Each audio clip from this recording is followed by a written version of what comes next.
Assalamualaikum warahmatullahi wabarakatuh. Jumpa lagi dengan Bu Novi.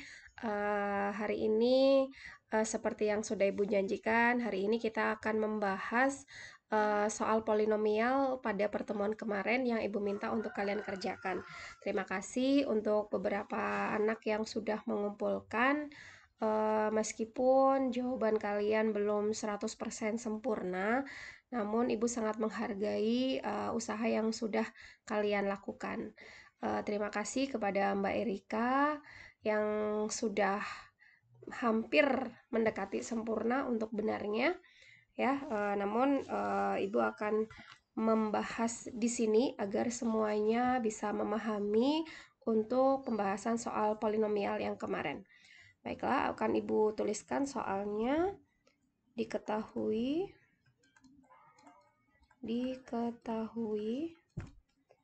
polinomial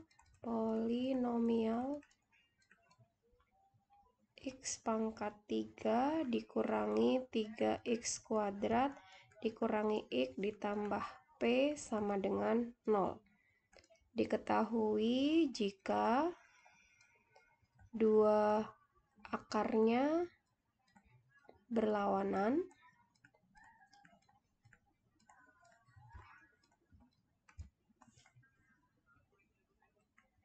maka tentukan nilai P dan akar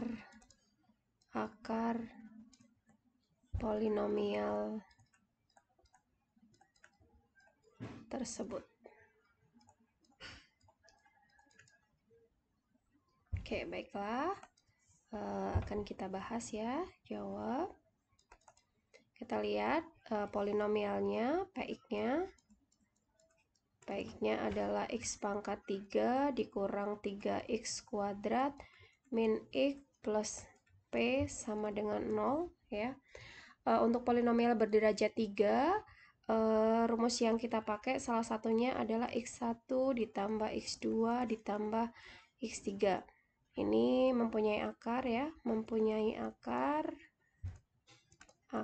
akarnya adalah x1, x2, dan x3. Oke.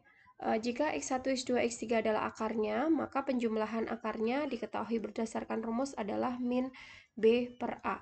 Dari polinomial yang diketahui, kita bisa menentukan bahwa nilai A sama dengan 1, nilai B-nya sama dengan negatif 3, nilai C-nya sama dengan negatif 1, dan nilai D-nya sama dengan P. Maka kita bisa memasukkan ke dalam rumus di sini. Maka dari sini kita mendapatkan x1 ditambah x2 ditambah x3 itu nilainya sama dengan min B. Min dari min B-nya negatif 3 per 1, atau di sini sama dengan 3. 3 ini adalah penjumlahan ketiga akarnya, x1 ditambah x2 ditambah x3. Di sisi lain, ya, diketahui bahwa hubungan kedua akarnya diketahui jika dua akarnya berlawanan. Jadi di sini misalkan dua akar yang kita ambil boleh x1 x2, boleh x2 x3 atau x1 x3, terserah ya. Yang penting dua akarnya dia berlawanan. Misal kita akan mengambil bahwa misal akar yang berlawanannya adalah x1 dengan x2. Diketahui misalkan di sini x1 itu berlawanan dengan x2. Berlawanan itu maksudnya begini. x1 sama dengan min x2. Misalkan x1-nya 1 berarti x2-nya min 1. x1-nya 2 berarti x2-nya min 2. Maksudnya berlawanan seperti itu ya anak-anak. Kemudian dari diketahui x1 berlawanan dengan x2, maka ini bisa pindah ruas ke sini, ke ruas kiri. Berarti di sini x1 pindah ruas kan jadi plus ya, plus x2, ruas kanan ini karena x2-nya sudah pindah ke ruas kiri, ruas kanannya adalah 0. Ini kita bisa manfaatkan sebagai persamaan 1 yang nanti akan kita masukkan ke dalam persamaan 2 di sini. Oke, sekarang kita akan masukkan ya. Kita akan masukkan persamaan 1 ini ke dalam persamaan yang kedua, ya. Maka x1 dan x2 di sini diketahui dari persamaan 1 bahwa x1 ditambah x2 sama dengan 0. Berarti ini, ya, ini ya, ini adalah 0. Oke, berarti dari sini X1 ditambah X2 sama dengan 0 ditambah X3 sama dengan di sini 3. Nah, karena ketiga akarnya sama dengan 3. Maka dari sini 0 ditambah X3 siapa? Ya, X3.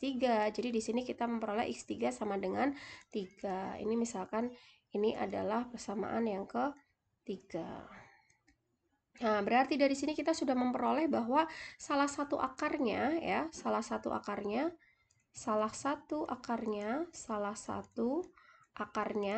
adalah 3 ya. Akarnya adalah X3 sama dengan 3.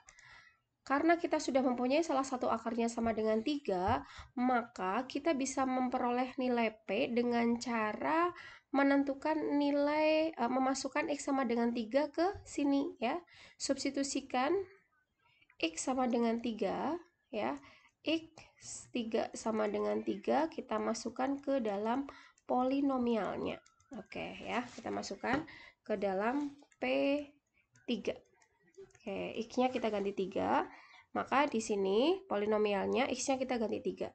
3 pangkat 3 dikurangi 3 kali 3 pangkat 2 dikurangi 3 ditambah P sama dengan 0.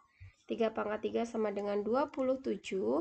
3 pangkat 2 9. 9 kali 3 juga 27.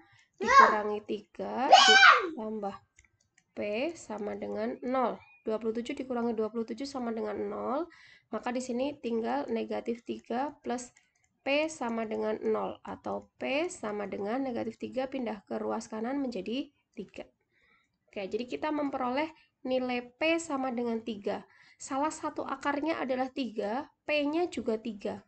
Ini kebetulan saja ya, ternyata salah satu akarnya dan P-nya sama gitu. Nggak mesti seperti ini loh ya. Kemudian setelah itu, kita sudah memperoleh nilai P. Jadi, polinomialnya, Px-nya, P-nya kita ganti. Jadi, X pangkat 3 dikurang 3X kuadrat dikurang X, P-nya diganti 3, sama dengan 0. Ini nilai polinomial. Bagaimana cara menentukan akarnya? Boleh pakai cara Horner. Cara Horner, ya. Oke, kita akan cari akar-akarnya. Ini X pangkat 3, ini X pangkat 2, ini X pangkat 1, ini X pangkat 0. Koefisiennya adalah 1, negatif 3, negatif 1, dan 3. Nah, salah satu akarnya kan tadi sudah diketahui 3, maka di sini kita masukkan 3, karena 3 adalah salah satu akar dari polinomial tersebut. Oke, turunkan berapapun angka di sini kita turunkan, 1 kalikan 3, 3, ya. Ini kita jumlahkan hasilnya 0. 0 kalikan 3 adalah 3. Kemudian oke, negatif 3, betul. Negatif 1 dan 3. 1 turun, 3-nya turun ya. 1 kali 3 sama dengan 3, betul ya? Oke. 3 kali 1 3, negatif 3 tambah 3 0, 0 kali 3. Sorry, 0 kali 3 masa 3 ya. 0 kali 3 adalah 0. Dijumlahkan adalah negatif 1, negatif 1 kali 3, negatif 3. Negatif 3 tambah 3 adalah 0. Oke, betul ya. Ketika 3 adalah salah satu akarnya, pasti di sini sisanya sama dengan 0. Gitu ya. Kalau di sini akarnya, maka di sini sisanya 0. Tapi kalau tidak habis, ini belum tentu akarnya, ya, belum tentu akarnya. Ini juga belum tentu 0, berarti ini adalah sisa, kayak gitu ya. Kalau sisanya 0, berarti ini adalah salah satu akarnya. Bedakan dengan cara mencari sisa loh ya. Oke, setelah itu ketika di sini 0, benar bahwa 3 adalah salah satu akarnya. Akar yang lain berapa? Ini, ya, ingat. Kalau di sini X pangkat 3, maka ini berarti X pangkat 2, ini X pangkat 1, dan ini X pangkat 0. Maka bisa kita tuliskan hasil baginya atau akar yang lain ya. Akar yang lain itu diperoleh dari hasil bagi. Dituliskan hasil baginya ya dari HX ya. HX berapakah HX-nya? HX-nya adalah ini X pangkat 2, koefisiennya 1, berarti 1X pangkat 2, tulis aja X pangkat 2. Kemudian ini 0, berarti tidak ada koefisien X-nya atau X-nya nggak ada, langsung ke C-nya di sini. X kuadrat min 1. Nah, ini adalah hx-nya. Untuk mencari akarnya, berarti hx sama dengan 0. Berarti x kuadrat dikurang 1 sama dengan 0. Kita pakai cara pemfaktoran seperti ini ya. Ini adalah bentuk kuadrat sempurna ya. Ingat loh, kalau a kuadrat dikurang b kuadrat itu sama dengan a ditambah b dikalikan a dikurang b. Maka a-nya ini adalah x ya. Kemudian b-nya adalah 1. Maka di sini x ditambah 1 kali x dikurang 1. Kita dapatkan x sama dengan negatif 1 atau di sini x sama dengan 1. Maka jadi akarnya ya, akar px, akar polinomial tersebut adalah ada 3 ya, ini 3, negatif 1 dan 1. Berarti negatif 1, 1, dan 3. Oke, di sini adalah P-nya, nilai P-nya sama dengan 3, kemudian akar-akarnya ada negatif 1, 1, dan 3. Oke, ini pembahasan untuk soal yang kemarin, semoga bermanfaat dan bisa kalian pahami. Silahkan jika ada pertanyaan bisa kita bahas di diskusi ruang belajar. Terima kasih. Assalamualaikum warahmatullahi wabarakatuh.